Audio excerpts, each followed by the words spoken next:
Let me ask you something. How many times have you said, "Gua bakal kerjain nanti," and ended up scrolling TikTok for hours? Not because you wanted to, but because every time you tried to start, you felt a tightness in your chest, a kind of invisible weight pressing down. Then came the guilt, the self-blame, the inner voice whispering, "You're so lazy." But what if I told you you're not lazy? You're not broken. You're not someone who lacks discipline. What if procrastination isn't a flaw but a signal? A signal that your brain is trying to protect you from something it thinks will hurt. Failure, shame, judgment, disappointment. In this video, we're going to break down the real emotional cause behind procrastination. Bukan cuma dari sisi waktu, tapi dari sisi emosi.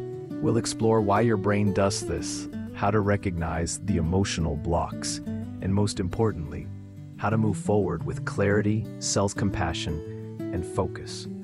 Because once you understand the emotional reason behind why you keep delaying things, you can finally stop fighting yourself and start building momentum that lasts. Imagine this. You sit in front of your laptop. Deadline's in 4 hours. You want to get it done.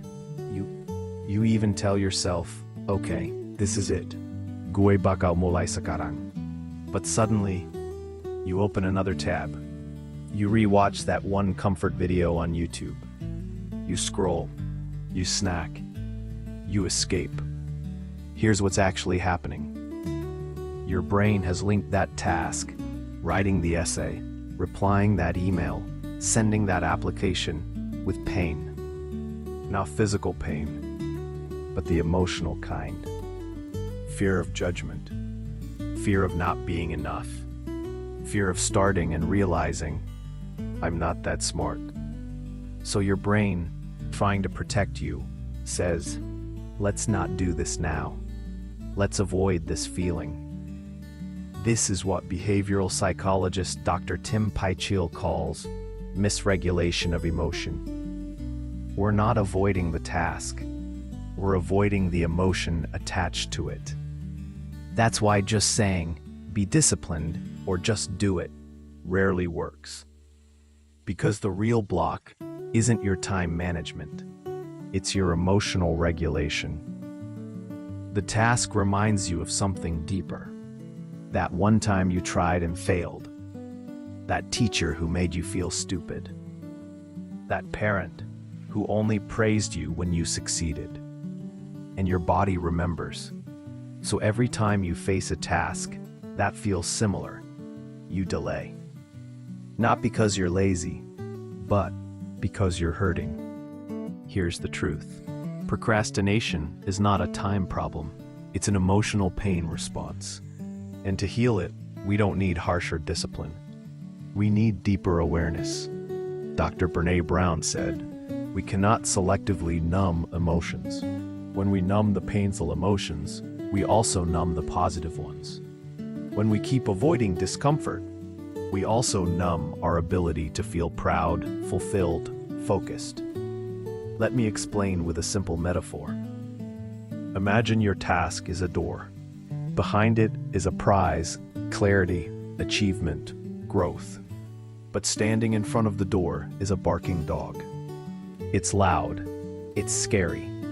So you don't go near the door, you avoid it entirely. That barking dog, it's your emotion. Anxiety, shame, self-doubt. But here's the thing.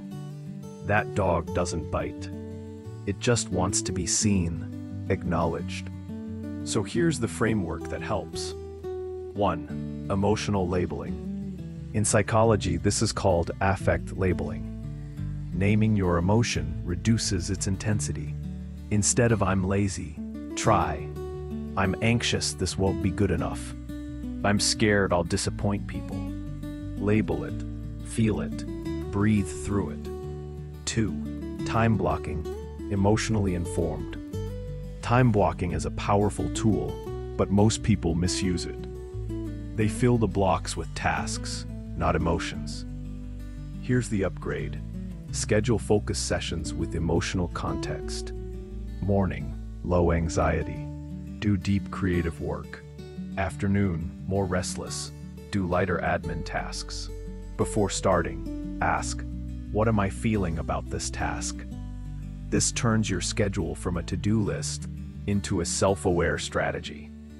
As Carl Jung once said, until you make the unconscious conscious, it will direct your life and you will call it fate. It's not fate that makes you procrastinate. It's emotion. And when you bring it to light, you take back your power. Let's get real. Awareness without action still leaves us stuck. So here are 3 tools you can start using today, designed to match your emotional rhythm. Tool 1, the 5-minute anchor. When you're overwhelmed, don't start with a 2-hour work session. Start with 5 minutes. Set a timer. Say out loud, "Gue gakaro sempurna. Gue cuma mulai 5 menit." You'll reduce the pressure. And more often than not, you'll keep going. It's called the Zeigarnik effect. Our brain hates incomplete tasks, so once we start, it naturally wants to finish. Now I want you to imagine this. A future version of you. She sits at her desk, focused, calm. She opens the laptop, no panic, no dread, just clarity. Not because she became some productivity god, but because she finally stopped blaming herself and started listening to herself. She no longer says, "I'm lazy." She says, "I'm scared, but I'll move anyway." She makes space for emotion. And when fear shows up, she doesn't run. She breathes, she names it, she steps forward. That version of you is not a fantasy. It's a choice, a practice, 1,000 small moments of awareness. Because at the heart of it all, you were never meant to fight your emotions. You were meant to partner with them. Discipline isn't the absence of emotion, it's the courage to face it. So maybe today you don't need to be perfect. You just need to sit with the discomfort and still begin. Not tomorrow, not next week. Now, gently, intentionally, courageously.